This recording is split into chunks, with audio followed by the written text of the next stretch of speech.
Hey, how's it going, everybody? Welcome back to Art of Christian Homestead. My name is Jason. We're in the kitchen today, and Angela Kay has an amazing recipe on deck for you tonight. All right, it's a super simple but super valuable recipe. Okay, she's going to tell you how to use a underrated cut of chicken in a very simple manner that you can just take it, season it up, pop it in the oven, leave it alone essentially for about an hour, and come back for it. Okay, so that's the teaser for it. But she's going to show you how to get it done, all right?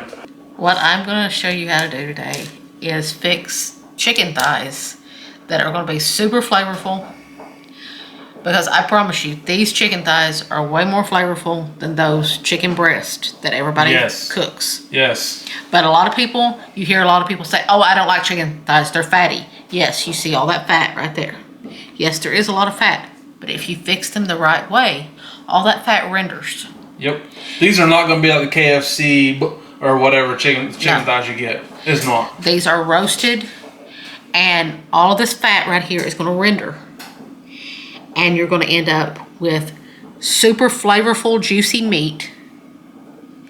And you're going to end up with super crispy skin. If you are a chicken skin fan, you're going to love this. Absolutely. But there's some tricks to it. First off, you need to preheat your oven to 425 degrees. Yes, that's a very high temperature. You need that. Now, the next trick, you need to, as you can see, I've raised up the skin on all of these except for this one. You want to raise up the skin. You want to break the skin loose from the meat, and there is a certain place on thighs where it's easier.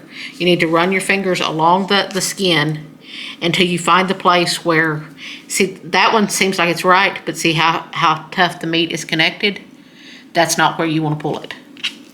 Right here, see, you have a piece of sinew connecting it and a piece of fat, but you have no meat connecting it. So that's where you slide it back at. And see, the skin just slides right back. See, you have all that fat there, but that's going to render. And you're not going to have big gobs of fat like you think you're going to. Nope. Rendering means what? It's going to melt down. You're going to melt the fat. Yep, absolutely. You're going to melt all this fat right in here. You're going to melt all that fat. Yep. And that is going to melt into the meat, which is going to make the meat flavorful and juicy. Yep. Now I've got to wash my hands.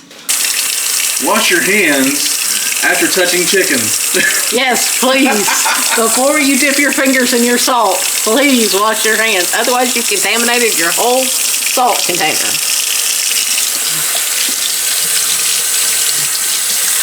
This is a public service announcement. Now you can see I flipped them all over so that I can season the back side.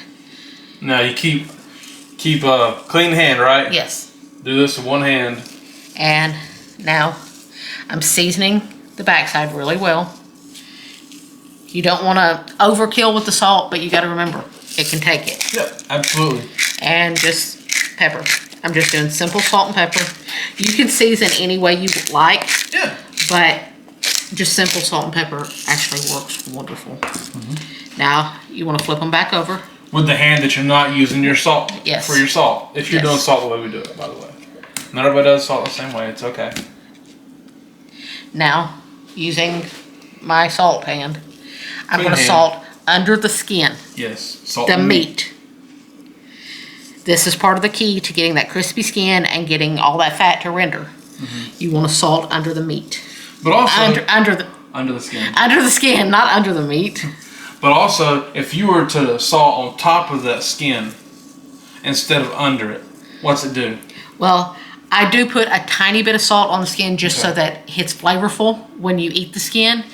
But if you salt it on top of the skin, if you put all of this salt and pepper on top of the skin would have a tendency to want to become limp instead of crispy. Okay. But if you put just a little bit of salt on it, then it just flavors the skin. Gotcha. Now we're going to pull the skin back over. I pepper those, by the way, just because so Angela can keep her hands chickeny. Now you're going to pull your skin back over your meat. Tuck them back in for bed. Yes. Essentially, that's kind of what you're doing.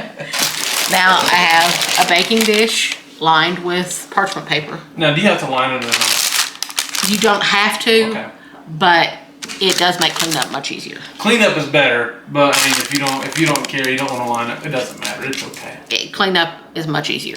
And it's okay if you have to squeeze them in. Yeah. It's not going to matter because they shrink down a lot. They really do. They shrink down significantly. Now, What size dish is this? this is 8x8. an 8x8. You can use a 9x9, anything that they will all fit in really nicely.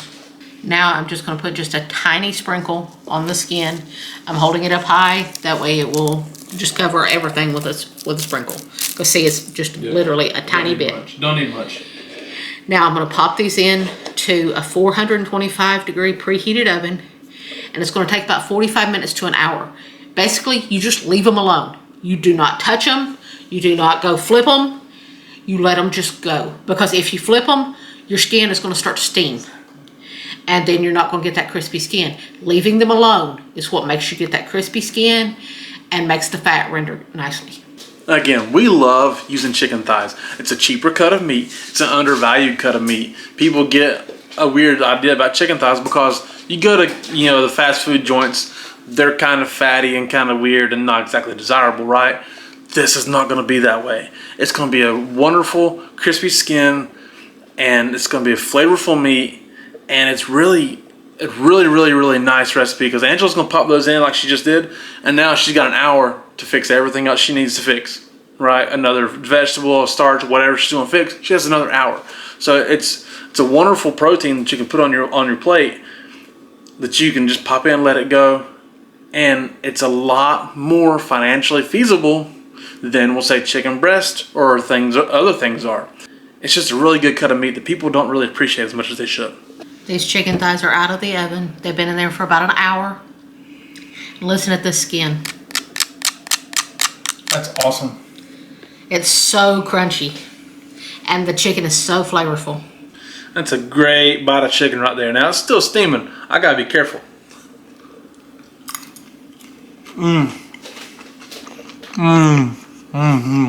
Wow. That's even better than I remember. So amazing. That skin is flavorful, crunchy. It's just delicious. It would not be the same without that skin. But Angela Kay just took a piece of meat that a lot of people consider to be trash and turned it into a brilliant treasure on your plate. So we thank y'all so much for watching. We do appreciate it. My name is Jason.